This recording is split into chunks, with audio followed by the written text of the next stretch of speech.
What's up mga kababayan, News That Matters here. Dito sa video natin ngayon ay ating panoorin o pakinggan itong mga nagbabagang balita. Dahil sa pagsampang ng reklamo nila Congressman Ungab, PRRD at Atty. Vic Rodriguez sa Supreme Court ay napag-alaman nga na mayroong falsification sa nasabing dokumento ng BICAM Report o 2025 National Budget mga kababayan. Na ngayon ay galit na galit ang mga FGF no, sapagkat kitang-kita ang korupsyon na ginagawa ng mga bangag sa taong bayan. Na ang masaklap pa dun, magpahanggang ngayon, tahimik ang mga kasangkot sa issue na ito, no, ng sina Tambalos, Zaldico, Kimbo, Bersamin, Bongit, at mga iba pang nasa lower house. Naku naman po. Pero bagong lahat mga kababayan, huwag niyo po sana kalimutang mag-like at subscribe para updated ka sa mga uploads ko araw-araw. At yun na nga no, mga kababayan, kung kaya ang wika nila tama na ang pamumulitika no, sa mga Duterte, kundi dapat ito ang paglalaanan ng atensyon, ang mga issue, kamukha ng korupsyon na nangyayari sa ating bansa. Kung kaya naman, hindi ko na patatagalin pa, ito na ang buong video.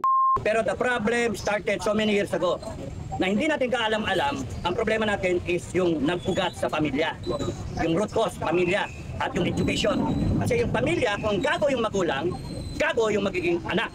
Kung gago yung eskwelahan at mga barkada niya, gago yung magiging bata. Pagka-graduate niyan, pagdating niyan sa work environment niya, 20 years old, 25 years old, dog is dog. Maganda ka, magsuot ka ng hikaw, maganda ka magano, sip-sip ka kay amo. Maganda buhay mo, nakakaano ka ng pera. So yun yung nare-reinforce. Pagka kunyari, gusto kong umakyat ako sa promotion, sinaan ko to. And it happens in the armed forces. It also happens.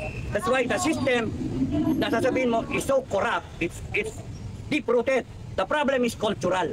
No? Failure of the family, failure of the education, the schools as the second family, failure of the workplace, yung kung saan kayo papasok, Jollibee, McDo, mga ganon. Sabi nga sa paaralan, pamilya ang pinaka-small unit ng society. No? Pero kung akong tatanungin kung sino ang OGAG sa loob ng gobyerno, walang iba kundi ang mga bangag. Globe, Ayala, kung saan yung trabaho ninyo. O kaya mag-call center kayo. Yung peer pressure, yung nararamdaman ng mga tao dun sa kanilang area, workplace, palpak rin. Kung meron dyan nagdudurog, mahahawa ka. Kasi kung kulang ang moral values mo, mahahawa ka na. That's why we are in deep shit talaga ng bansa natin. Kasi manifestation lang yung mga korupsyon. Yung bata na hindi naarugaan properly, na kahit anak na ng presidente, sipin nyo, buhay marangya, buhay royalty. Pero napapayaan yung bata. Pinaaral kung sa abroad pa. Doon yung barkada niya, gago. Yun nagtodroga. Pagbalik dito. Naku, sino po yan? Kadado? Presidente po ba yan? Yung bangag ba yan? Ginanyan pa natin, hey, governor, senator, congressman, di ba? And then, ayun, naging presidente pa. Yun yung problema. It reached yung problema na it didn't just come out na yun na yung mga problema. Hindi, it started somewhere. No, yung simptomas yung ginagawa niya ngayon eh. Kaya kayong mga babayan, intindihin nyo, ang problema malalim, nasa kultura natin. Kaya nga, how will you change that? Kaya yung pananaw ninyo, kung sino man yung mamumuno sa bansa, isipin ninyo, deeply rooted ang problema ng Pilipinas. It started way back nung Kastila, nung Amerikano, puti pa nga yung Hapon eh. May disiplina pa eh.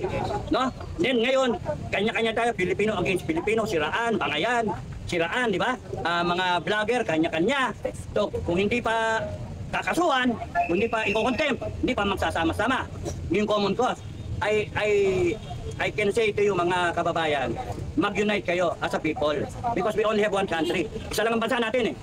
Hindi pwedeng umiral dito yung tarantado. Dapat tayo, yung matitino, ang umiral. At kung kaya natin, ituwid natin lahat. Simulan natin sa pamilya natin. Pamilya talaga. Ayusin niyo yung pamilya ninyo. Ayusin niyo yung palaki ng pamilya niyo. The government should be able to make sure na yung pamilya ay maayos niya. Nandun yung value system ng Pilipino. Hindi yung matatangay ng bata, makakalakihan, yung sistema na korupsyon, sinungaling, taking advantage, shabby, dog is dog. Yung ganun ba? Ano yung para sa akin? Hindi niya iniisip yung kababayan niya, inisip niya yung nanakawin niya. O nitetegom niya, nakita niya sa kalaro niya, ang ganda ng bola niya, ang ganda ng ano niya, nanakawin. It starts there. Hanggang sa hindi nakokorek. Pagdating niya ng politika, bilyon na yung nanakawin ng mga gago. Yun yung problema. It is cultural na. Deeply rooted. Yung korupsyon is just a manifestation. Isipin niyo mga kababayan, manifestation lang yun. At kung titignan niyo mga politiko natin, yung mga kumakandidato, Singilin nyo sila, madinig nyo sa kanila kung ano ba talaga ang problema. Ang problema, hindi nyo alam yung problema. Because hindi ka makakagawa ng solusyon kung hindi nyo alam ang problema. Okay, yun yung problema. So, kunyari, boto kayo ng boto, artista, walang alam. Walang performance. Nagsisigaw lang ganyan, nagbigay ng tupad, nagbigay ng pera, iboboto nyo. And then, magdudusa tayo ng ilang taon. We're stuck with the guy, with the politician. Ano mangyari? Wala. So, yung problema, tayo rin gumawa. Hindi natin alam. Yung ano natin, hindi natin alam yung ating karapatan. Hindi natin alam. Kaya dapat, alam natin lahat eh. Yung where we stand. Naintindihan natin yung karapatan natin as a people. Dapat i-correct natin lahat. Ang laki ng problema ng mga susunod na henerasyon. Ang laki ng susunod na, na politiko. Yung susunod na leader, ang laki ng problema sa totoo lang. Kaya ayoko maging politika dito. Kasi ang sakit ng ulo talaga, pinag-uusapan namin. Ang laki ng sasakasaan mo, dami. You have to reboot the system. Ano gagawin nyo yung cellphone nyo nag-malfunction na? Diba, patayin nyo, mag-reboot kayo, computer, reboot. Yun yung kailangan natin, reboot the system. Paano gagawin yun? Kasi sinasabi nila, yung gobyerno babalik-tarik ka. Sasabihin sa'yo, sedition, sasabihin, rebellion. You see, the government, they are trying to stay in power by weaponizing the constitution which they have promised to uphold. Yun yung ipapatupad nila. Na siyang ginusto natin na ipatupad nila. Pero ang nangyayari, ipapatupad nila yung konstitusyon na pabor sa kanila. Kaya yan, mga vlogger, sinisita. Kakasuhan, di ba? Yung mga nagsasalita laban sa kanila, kinakasuhan. You see yung ano nila? Kaya nga, kung hindi kayo magbubuklod-buklod at magsasama-sama, walang mangyayari sa bansa natin. Reaksyon niyo dun sa ano ni sinabi ni comparison doon sa sinabi ni PRRD na kung safe kayo ngayon maglakad sa gabi, ibuton nyo ang mga kandidato ni BBM. At ang sinabi naman ni BBM na ang kabila daw pong kampo ay pinagbili lang po ng suka. Ano pong reaksyon nyo doon? Naibang si BBM. Yung mga kandidato niya, alam naman niya, palpak yung mga kandidato niya. Palpak yung mga kandidato niya. Si Gong naman, you stand a better chance sa mga kandidato ni Gong. Yun yung sa akin. You stand a better chance. Pero pa ba? Sir, ano yung masasabi ko po doon sa ano? Kasi Army kami. Si AFP kasi nababasa po natin ng pero nangyayari po ngayon, there are times na we feel not safe. So ano po ang masasabi niyo Kung comparison ang sasabihin natin, ano? Comparison natin ang pag-uusapan sa administrasyon ni Duterte at sa administrasyon ni Bangag. Malayo.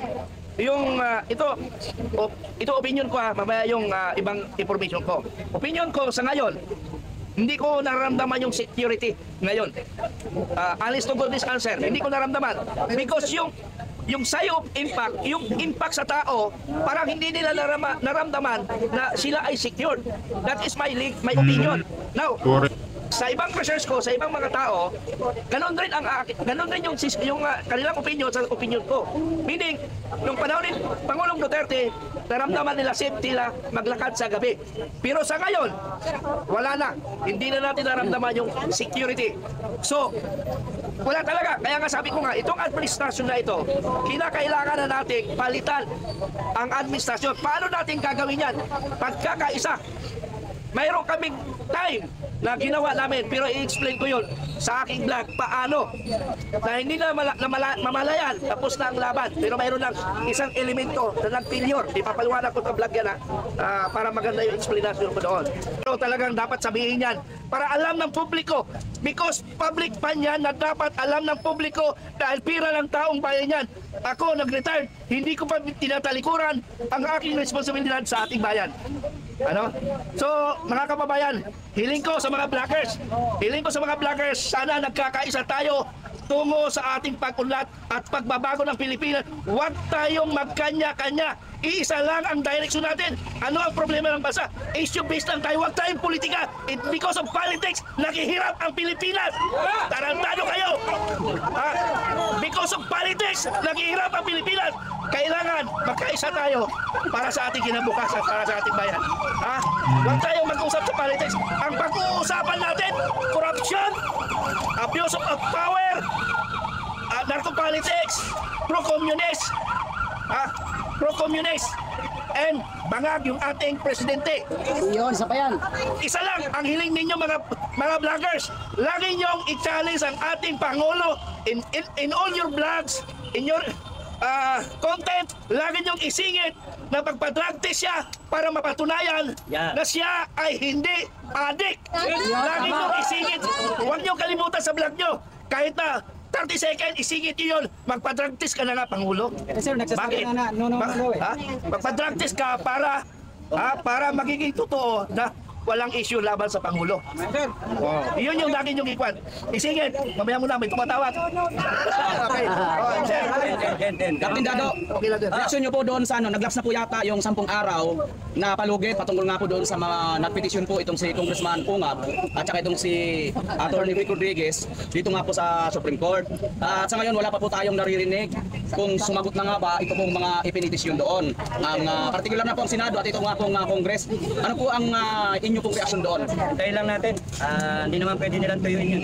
Kasi ano yun dapat umikot ang proseso eh. So siguro hindi lang nababalita. Pwede niyong i-research kung ano na nangyari doon. Supposed to be dapat lumabas na yun, di ba? O meron pang, kailan pa final yun? Ilang araw ang binigay? Supposed to be 12 days na ngayon, sir. 12 days na ngayon. Ha? 12 days na ngayon. 12 days na ngayon. Hindi sila sumagot. Tingnan natin kung merong lalabas na resolution, yung decision nila. No? Tayo lang natin, may mainip. Patience is a virtue. Although nakakainit ng ulo minsan, nakakasarap magmuhi. Kasi that's why kailangan nating ayusin eh. Hindi na natin pwedeng palakpasin na ganito tayo ng ganito. Nung nakakasawa na, di ba? Nasawa na kayo? Nasawa na kayo? Kailangan natin paikutin yung gulong once again, pero yung magpapalit lang tayo ng politiko, ng tao, ng administrasyon, hindi rin, will not solve the problem. Tanungin ko kayo, anong problema? Anong problema? Ng Pilipinas. Anong problema ng Pilipinas? Corruption. Okay. Yan yung mga sagot ng tao, corruption. Ako dati, yun din ang sagot ko eh, droga, corruption. Pero kung titignan ninyo, no, careful analysis, kung talagang isipin ninyo, ang problema, hindi corruption, hindi droga, hindi yung gagong mga politiko. Hindi. Ang problema talaga ay yung mga yan na sinabi ninyo, manifestation yan ng problema. Simptomas yan ng problema. Hindi ka pwedeng mag-opera ka, sasabihin sa'yo ng doktor, putulin ko yung kamay mo. Namaga itong taliri. Puputulin na kagad. Hindi pwede. Dok, ano mo yung, bakit namamaga yan? Kasi sasabihin mo, puputulin na yan, mawala. Alamin ko na muna, anong problema? Nakagat lang ng ipis yan, o nakagat lang ng daga, o whatever. Namaga lang. So, for a doctor to find a solution, to give the proper diagnosis ang isang doktor, kinakailangan alamin niya kung ano yung problema talaga. Tayo, ang common na sagot natin, ako rin sinasabi ko yun eh, korupsyon, yung puno, politika, then nakaugat na yung korupsyon.